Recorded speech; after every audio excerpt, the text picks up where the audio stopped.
Hello and welcome to my channel. This is Keep It Real Clean. It is my gardening channel. I thought I would do a quick introduction to myself. My name is Leanna. I am 35. I have two chronic illnesses, which is fibromyalgia and chronic fatigue syndrome. And this is me as a disabled person trying to take back control of my garden and turn it into my dream allotment slash kitchen garden. And I thought I would do a walk round. It is incredibly windy today, so I do apologise if it's picking it up. But yeah, I thought I'd do a walk round, show you where I'm at, and talk you through some plans I have for the garden. I hope you enjoy, and let's get into it. I think what I'm going to do is I'm going to pause you, walk down to the bottom, and we'll start there and work our way forward. See you in a minute. Right, we're down here. So over there I've got what I'm calling my rubbish bin. So that's a compost bin basically, but not one that I'll be using. So it's got things like thorns, stinging nettles, other random odds and sods in there. And then I've got some wood there that I'm hoping to reuse. All of the, apart from, if I move you down slightly, apart from all the sticks you can see, that is stinging nettles. All the other greenery down here is comfrey, and it produces some really pretty flowers during the summer, or spring and summer. I think they last for about 3 or 4 months. And they grow really thick and wild down here, so we're unable to get down here once it's fully grown. At the minute it's kind of dying back, and you can see my stinging nettle pile here that I need to put in the bin. Yeah, it grows really thick down here, so I'm going to keep this area as wildlife friendly as possible. If I move you slightly, you can, my finger's going to make it go out of focus. You can see here my old green compost bin for my grass that got took over by stinging nettles, and I want to move it over there where the other one is. That was my old compost bin. The wooden one that's now fell apart, that got took over by thorns. I overfilled it and didn't rotate. I didn't pay attention to it. Now it's pretty much fell apart. Where am I? Here. Sorry, I'm making the camera do weird things. Is some conifer that I've just found that I need to pull back up and put it with my conifer pile next to me. As well as once I'd filled the compost bin, I just started dumping everything next to it. So I need to rifle through that, dig out the thorn bushes and get rid of that.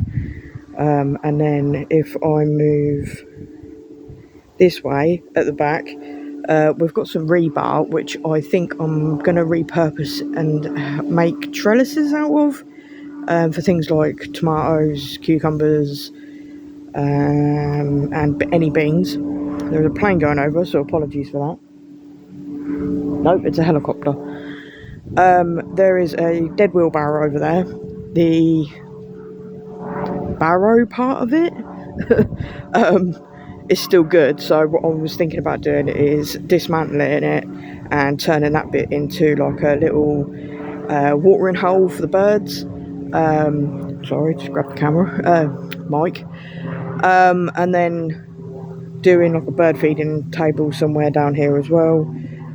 You've got my pile of glass here. There's an empty bin and bin with glass in.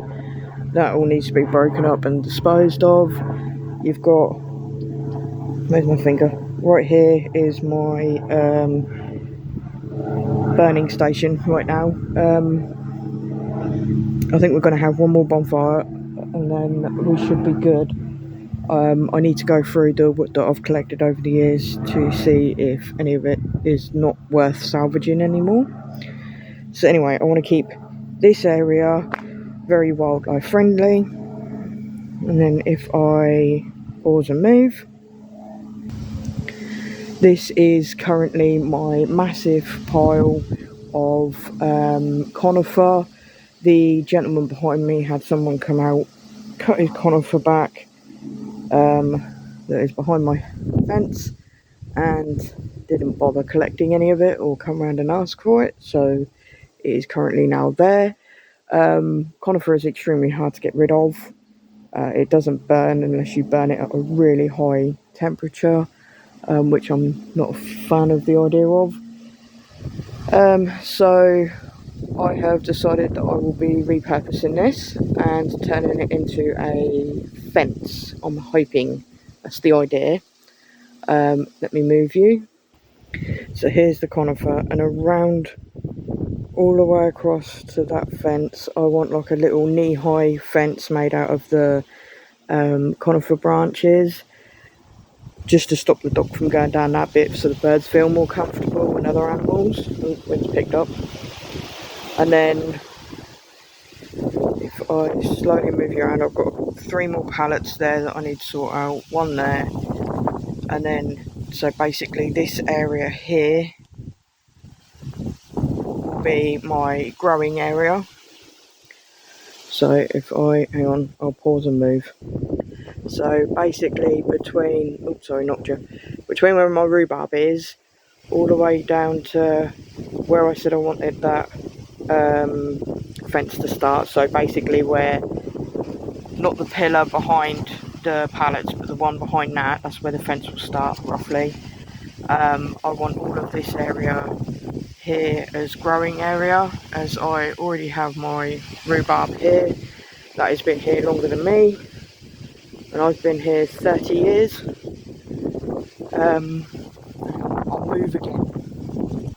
Okay, so I'll explain this area now. Right here we've got my shed, and we are going to be moving that. I'm thinking, I think it's going this way, and the door will face this way. Here there is, under all of that is a decking, and the decking will be going where the shed currently is, so we'll be digging a little bit of this grass up and putting the decking here. And then eventually, when I can get the money together, I want a polytunnel put here, so it will block my bedroom window, but I don't really care, because my water butt is already there. So I want to make everything, because there's my rhubarb, I want to make everything accessible in this area. Plus the sun goes from this side of the garden to this side of the garden throughout the day, so it'll get plenty of sun there. And yeah, I think that's about it. I've got plenty of seeds that I want to use up. I've gone through them, put a nice little pot together for my cousin. Hopefully she'll enjoy them. And I've just started going, so I've organised all my seeds, so they're now all in groups, like all my tomatoes together and carrots together, etc. And I've now started to go through and write down what sowing season, like what month they need sowing, in my notebook, so that I can plan out, like, these seeds need to be in by April or whatever. So I've started doing that, going through all the seeds and noting down that, and I can't wait to actually start growing. I'm getting excited. I've got a long way to go. As you've seen, I have made a little bit of a dent in the last month, but yeah, I hope you enjoyed, and I will speak to you again soon. Bye.